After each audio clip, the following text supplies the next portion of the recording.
Great. Hello, everyone. Can you hear me? Someone who can hear the live stream, let me know. We can. Okay, fantastic. Let me share my screen here. And I think we're going to be talking about responsible AI. Responsible AI is a giant topic, and I have like 2 hours of content that I'm going to tell you about in about 20 minutes. So what I want to do here is kind of give you an overview of some of the things that we're thinking about and some of the things that we're doing and some of the tools that we have as an idea for you to know kind of where you might want to go and to learn more or to dig in deeper. And I'm happy to also have any sort of follow-up conversations around digging into any of these topics more deeply. So my role, I'm in the Azure AI organization, and I lead responsible AI for the cognitive services. So all of our services that are the pre-trained models that you can either customize and access through an API. They also power a lot of our products at Microsoft, and they've also helped develop a lot of our responsible AI tooling. So I like to put this slide up as sort of motivation for me and to talk about our strategy, which is a huge realization that people are struggling with challenges right now. Most organizations are having either ethical questions or just responsible development questions regarding how they build and how they use AI. And so I'm very much motivated for us to get the best practices and the best tools and the best technology in people's hands as early as possible, even if it's very early, even if they are imperfect. And so you'll see a lot of our work is in the open source. We're trying to be very transparent about what we're doing and what we're learning so that we can get people the state of the art as soon as possible. So for us, the foundation starts with Microsoft's principles. So we have principles of fairness, inclusiveness, reliability, safety, privacy, and security. Underlying all of that is, how we work, where we want to make sure that there's the appropriate level of transparency at every stage of the process, and that all of us have accountability for our part in the process and in the development and in the use of the technology. But principles are just a start, and so the rest of this talk is really how are we starting to put these principles into action in different ways. And so the way we've been thinking about it in my team and in our organization is the foundational step is that feels actually pretty different as a technologist, at least in the AI field, is that we really need to start by assessing the product and what are we trying to do, envisioning the impact of the technology. And I think a lot of us start by thinking of all the amazing things that this new technology that I'm going to make it will do, but we don't often think about the cases where it might not work as well, or if there's an error, there could be an outcome for harm. And so building this process in from the beginning where we think about the range of outcomes from a technology, and so then we're armed with that thinking, and we can use that to decide what to do in our design, in our implementation, in our testing, in our deployment to help us mitigate any of the potential negative outcomes and really double down and enhance the positive outcomes. And so we'll end up doing work that I would put under the bucket of responsible development, which is about how we build our technology, where I need to make sure that this model works for multiple groups of people. We also end up doing a lot of work around responsible use, where the work is enabling others to adopt the AI responsibly, making sure they have the right information, sharing what we know about how you might want to think about the technology, what's the best practice for deploying it, how do you engage with people. And so talking about Ignite, we just released new spatial analysis capabilities for computer vision.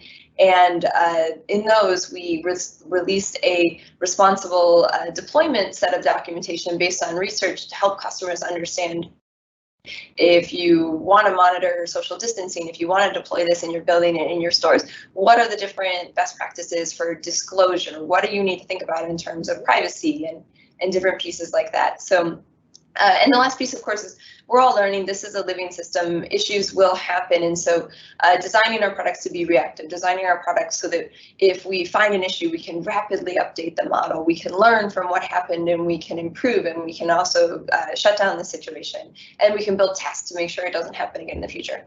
So generally, that's our process, and that's how we think about it. We, as I said, a foundational step is really envisioning that impact. So we use in our organization, we use a practice that was developed by a group called Ethics and Society, and it's an envisioning exercise to help you really assess harm and think about all of these different potential harms and categorize them. And as I said, this is a piece that then allows you to go and decide what work do you need to do in building and going from that.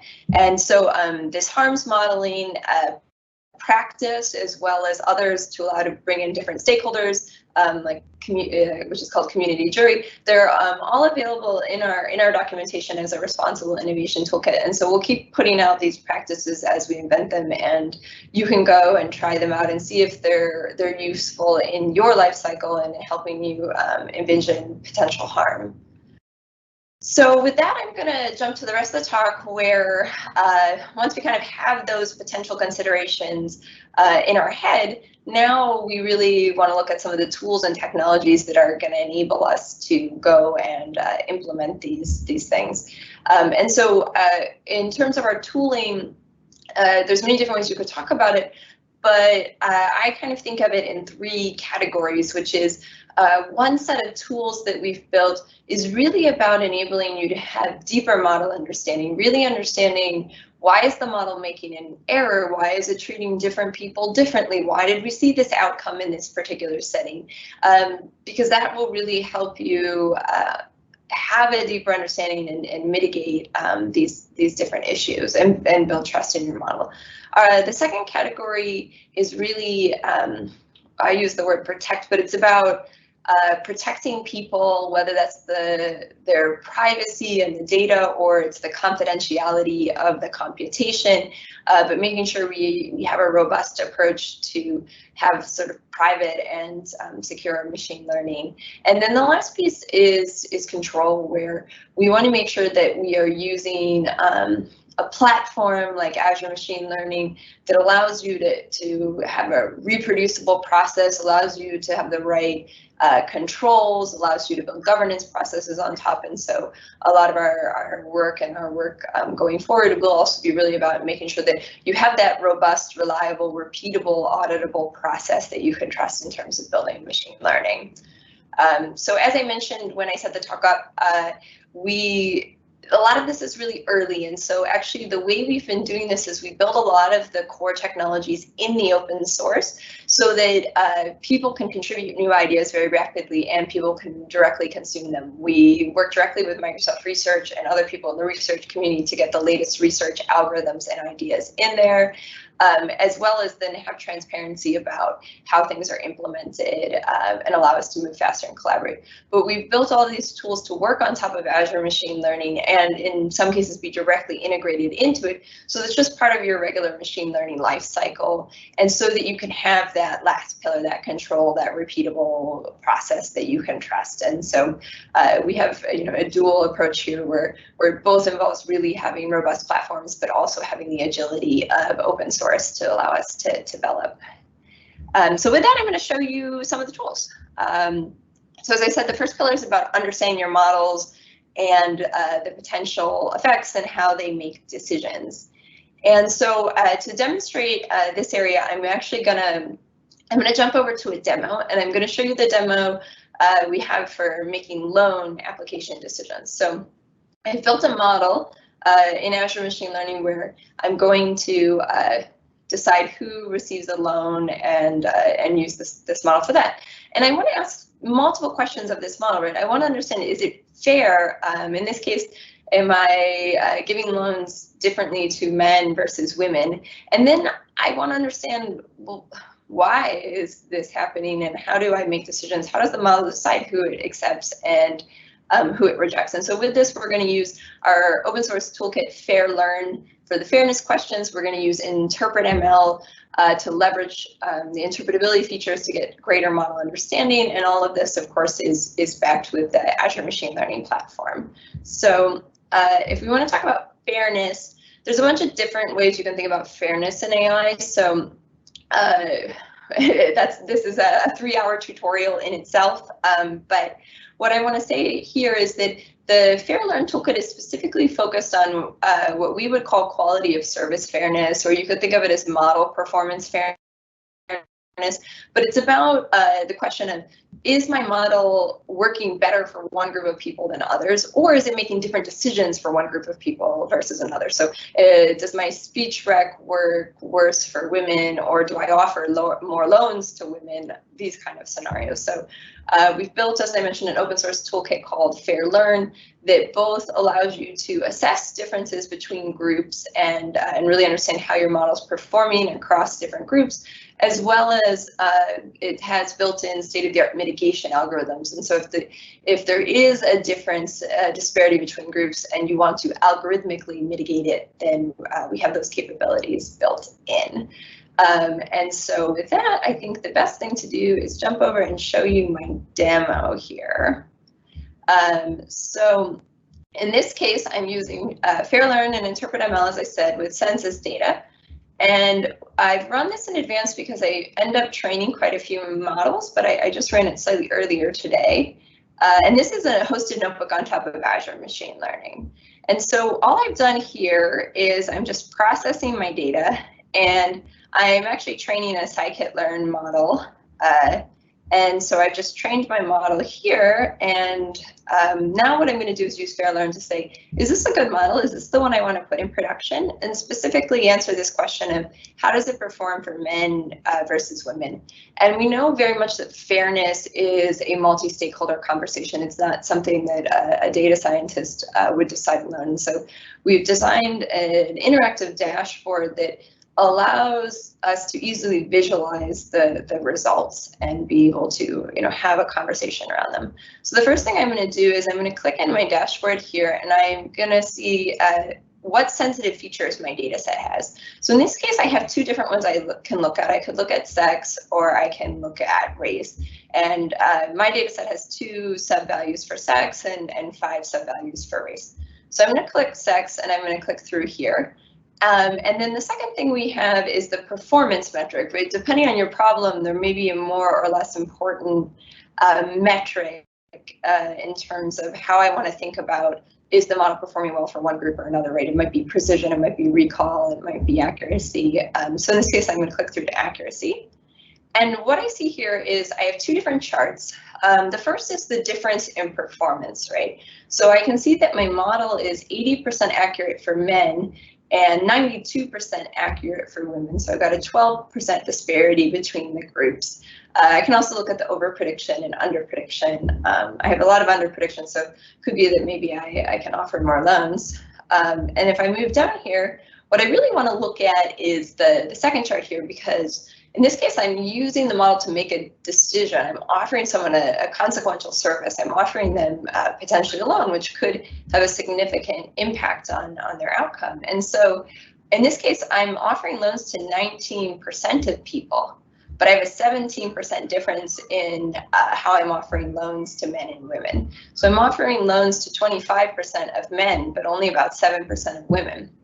Now, the key is, I don't actually know if this is a problem, right? It might be that there's something very different about the men and women that are applying, and this is a reasonable outcome. So all I know now is that I need to go and I need to understand more.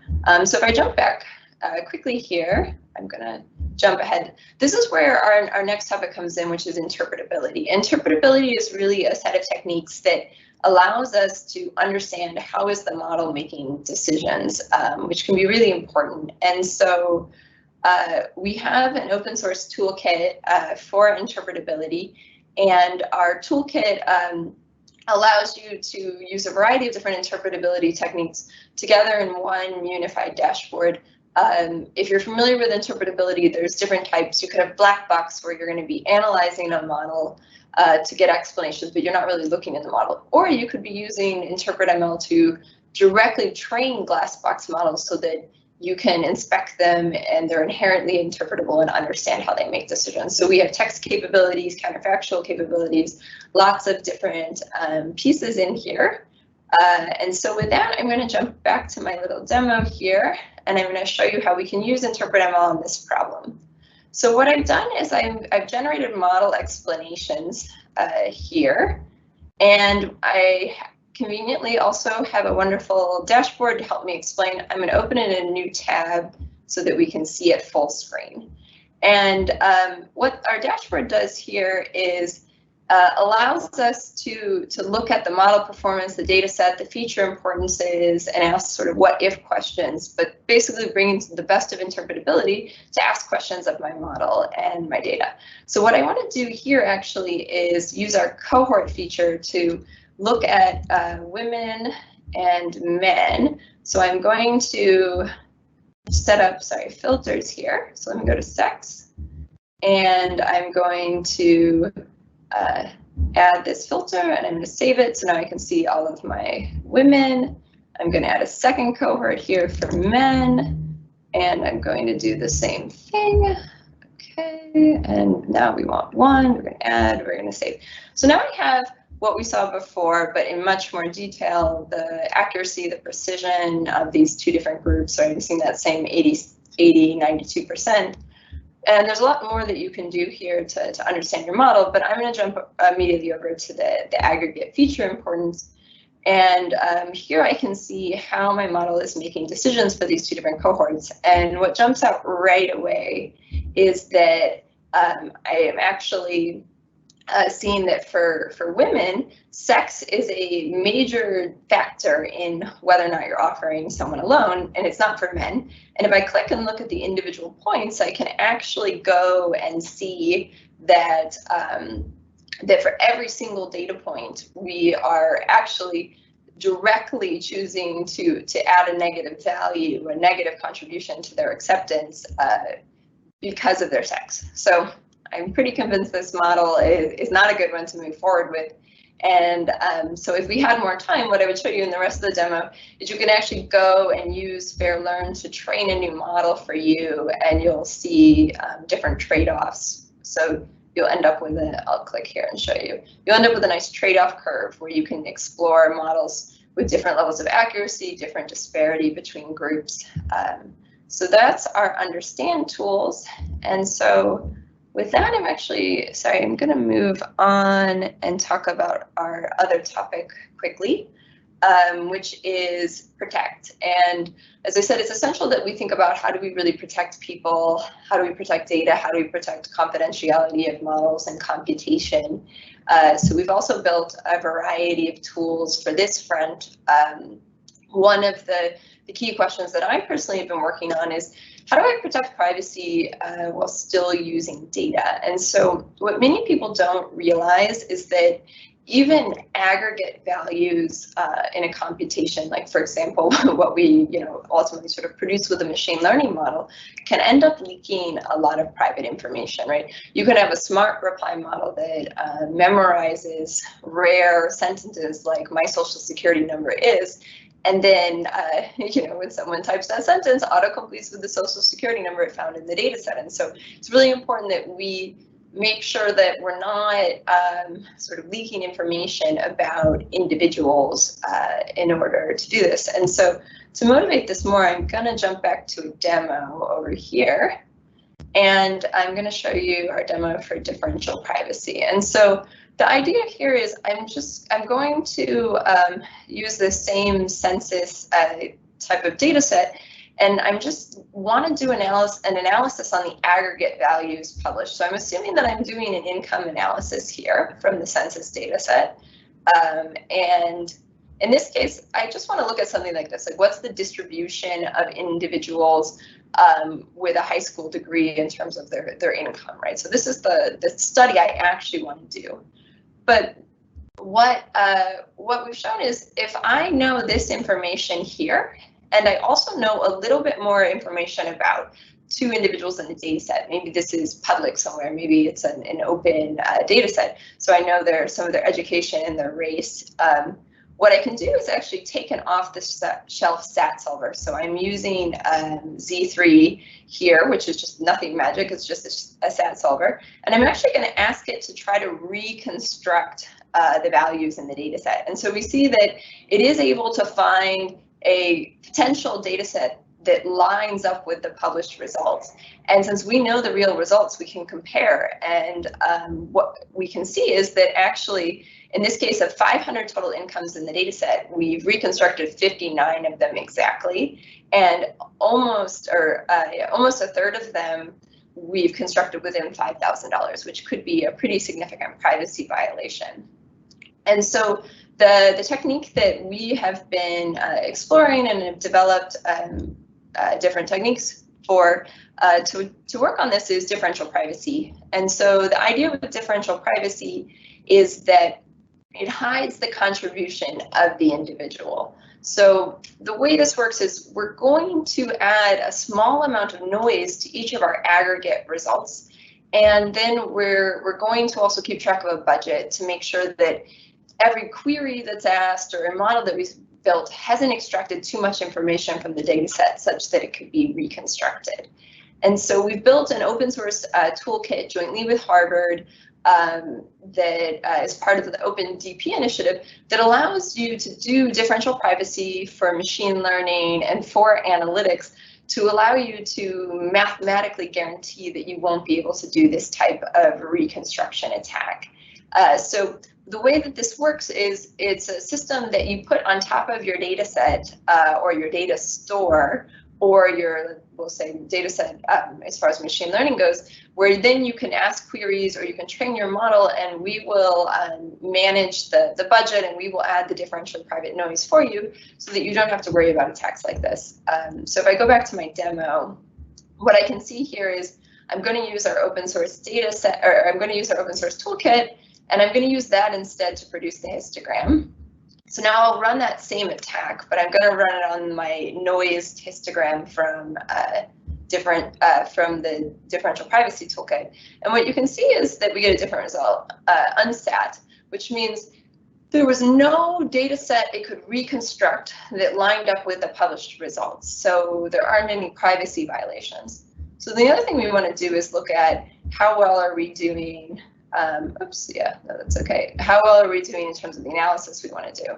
And so in this case, the results look maybe less ideal because it's a very, very small data set so that I could demo it in my notebook for you. But the idea is that hopefully what you'd see is that you can have results that actually only have a small amount of noise and look pretty similar to the regular results. And if we want to look at the utility here, since that is less impressive today, what we have here is that it's fairly inaccurate for small groups, but you get better results for large groups. And that's exactly what we want, because if you're very accurate on small group numbers, then you would be able to understand something about their privacy. And so that's the general idea here. And we're using this in practice in a bunch of places inside of Microsoft. So with that, I think I'm just going to briefly mention, since we only have a moment, that we also have a lot of technologies and a new release as part of Onyx Runtime focused on confidentiality and confidential machine learning. So we have, for example, in Azure machine learning, capabilities that allow you to train a model remotely and make sure that the information is confidential from the data scientist. We also are building on top of Azure confidential computing, so you can train your model using encrypted hardware and make sure that you have that higher level of security. We've also released open source capabilities for homomorphic encryption, meaning you can do inferencing in the cloud without ever sending an encrypted prediction and getting an encrypted result back and never having to unencrypt anything. And so we have a lot of different interesting capabilities that we've open sourced here, and we've been building into Azure, and we've been building into Azure machine learning. And so Microsoft Seal is the name of the homomorphic encryption, and we released how to use it on top of Azure machine learning. And there's no sample notebooks to do that for encrypted inferencing. So with that, I am out of time. So that was a little whirlwind tour of some of our tools and technologies. The Microsoft Responsible AI Resource Center is a great place to go and check out all of the resources. There's tons of practices, more tools, research, case studies, all of that. And then each of the tools also has a homepage, and all of this is also captured in Azure machine learning. As I said, if you would like to engage on any of this, I'm happy to sort of directly connect and talk more about any of these subtopics.